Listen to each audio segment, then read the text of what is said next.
Nós temos ainda uma figura que também veio na IN 05 de 2017, que é a figura do fiscal administrativo.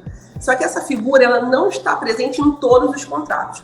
Você só vai ver essa figura quando a gente estiver falando de contratos com dedicação exclusiva de mão de obra. E aí, o que seria esses requisitos para dedicação exclusiva de mão de obra, talvez seja a pauta para o segundo momento aqui com vocês, para a gente poder pormenorizar, mas nesse momento é importante entender que um contrato com dedicação exclusiva é aquele que você percebe os funcionários da contratada atuando em loco dentro do seu órgão. E eles não prestam serviço para outros locais. Eles são exclusivamente para prestar os serviços no qual ele foi contratado. Nesses casos, eu preciso ter um fiscal administrativo, porque essa figura ficará responsável por ver toda a parte tributária, previdenciária e trabalhista desse contrato. Eu costumo dizer que no meu órgão, como a gente bem falou, a gente tem um quantitativo expressivo de mão de obra, são aproximadamente 1.500 colaboradores, então a gente tem um vulto muito grande de pessoas que precisam ter os seus direitos trabalhistas e tributários, previdenciários sempre acompanhados. A gente já teve casos aqui sérios em que as empresas não cumpriam com essas questões trabalhistas dos colaboradores e exatamente por uma fiscalização efetiva e com profissionais capacitados que haviam na época, a gente conseguiu evitar riscos e quando houve questões de judicialização, o órgão não respondeu. Quem apenas respondeu foi, de fato, a empresa contratada e diante dos mecanismos que são possíveis de ter num contrato, a gente conseguiu pagar os colaboradores e ninguém foi lesado. Então, é importantíssima a figura desse fiscal e mais importante ainda que sejam pessoas compatíveis com esse cargo e com a devida capacitação. Fechando essa caixinha, então, são figuras distintas, as pessoas têm essa dúvida, gestor, fiscal, técnico, fiscal administrativo são figuras distintas. O que eles têm em comum é que ambas essas figuras elas têm que ter consciência acerca do zelo que é o serviço público, da importância que é fazer esse acompanhamento próximo, perto, e sempre, todas essas figuras precisam registrar em documento próprio todas as ocorrências que eles entendam ser relevantes. Não pode o fiscal de contratos fazer alinhamentos de boca para fora. Isso não existe. O processo ele tem que falar por si. Então, todas essas figuras precisam ter registros das ocorrências. Ainda que vocês sanem os problemas, os registros têm que estar ali. Numa futura auditoria, interna ou externa, ali estará os documentos que você vai poder comprovar tudo que você fez, todas as ações fiscalizatórias que vocês utilizaram para mitigar um problema. Por vezes, ainda que mais capacitados, problemas vão acontecer. Eles irão acontecer.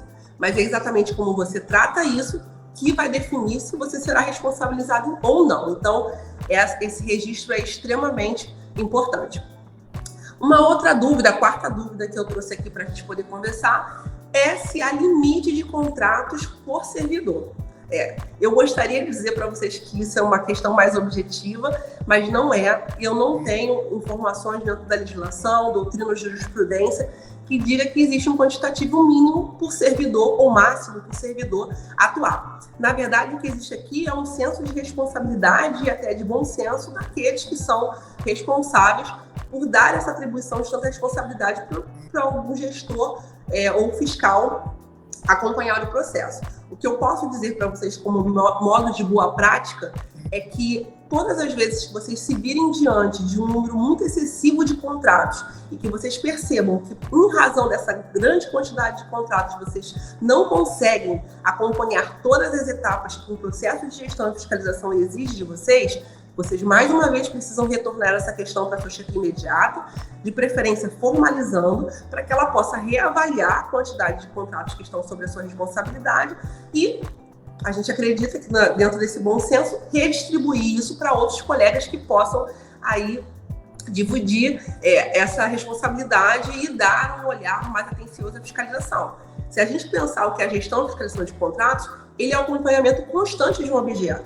Então, se eu estou ali tendo que fazer diversos acompanhamentos, de certo que eu vou virar um mero atestador de notas.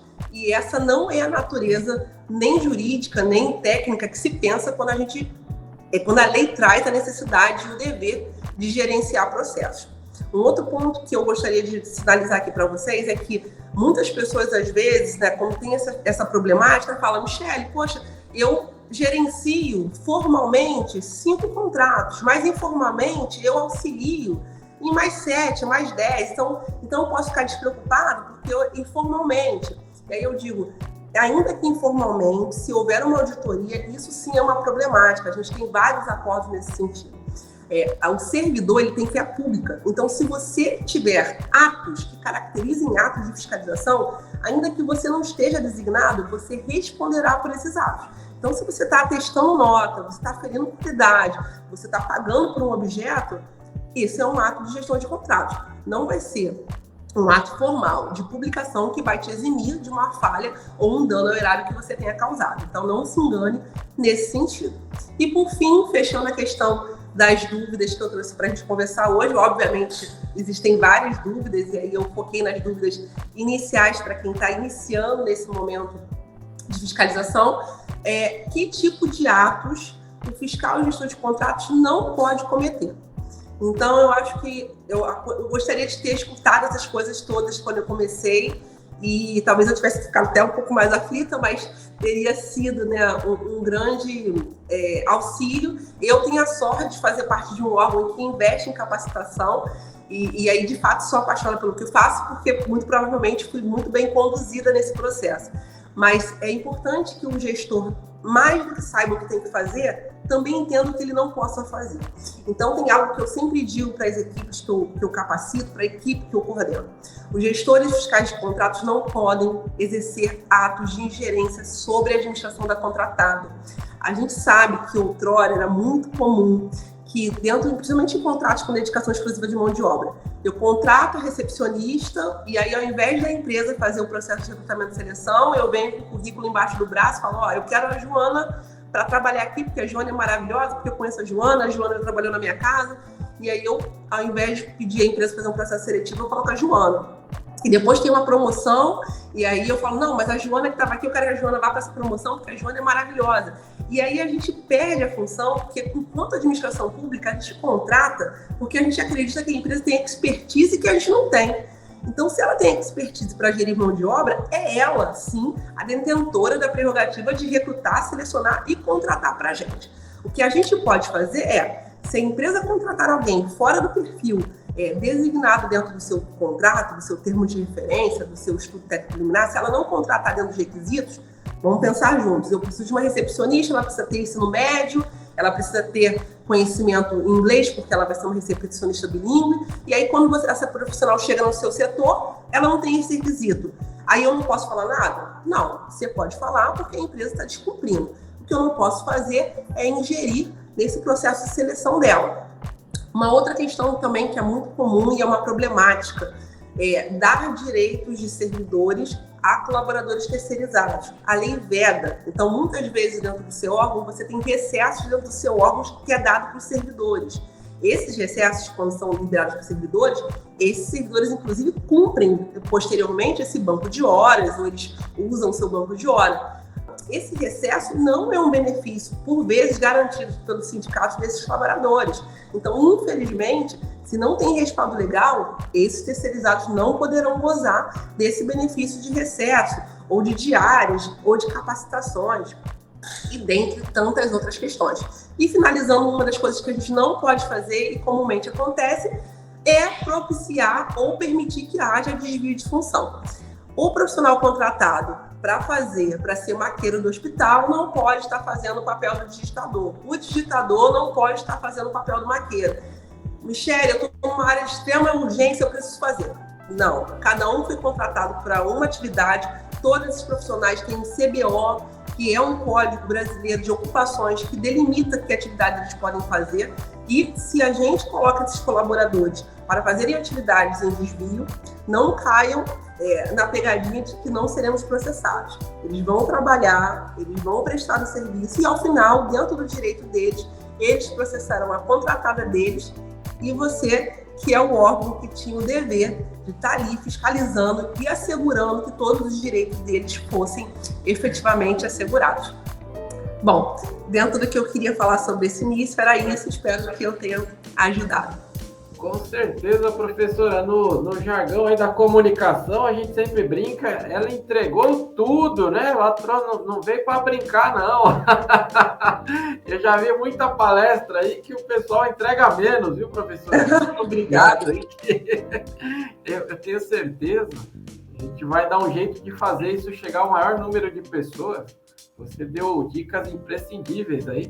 Vou usar até um comentário que você fez aí, né? Queria ter ouvido isso quando eu entrei aí para a gestão de contratos. Então, pessoal, ela já sentiu na pele, então aproveitem este conteúdo aí, distribua, tem um botão aqui embaixo, ó, encaminha aí para o seu amiguinho, fala, assista este vídeo, veja, isso aqui é utilidade pública, e realmente você trouxe pontos imprescindíveis aí, então de pequenos municípios, né, professora?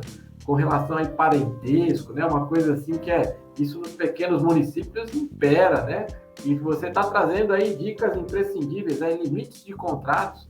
Olha, confesso que é a primeira vez que eu vejo alguém trazendo aqui no boletim diário com relação a esta temática aí. Professor, o tempo, infelizmente, ele não nos ajuda, mas o papo foi sensacional, mas você já deixou a dica aí, que este é o primeiro vídeo, né, que você está gravando conosco. Tenho certeza que você vai voltar aqui outras vezes. Está aparecendo aqui embaixo, ó, a rede social da professora. Você quer saber mais? Quer arrancar mais um pouquinho? Ou melhor, que tal levar um treinamento da professora aí para o seu órgão público? É aí mesmo onde você vai encontrar entrar em contato com a professora no Instagram dela. Ela responde, já deixo aqui a dica. Michele, eu quero agradecer, em nome de toda a família Forseti, o seu tempo, a sua disponibilidade e, claro, o conteúdo, né? O belo conteúdo que você trouxe aqui para nós. Vou pedir para você fazer as considerações finais, aí eu já encerro aqui o nosso bate-papo.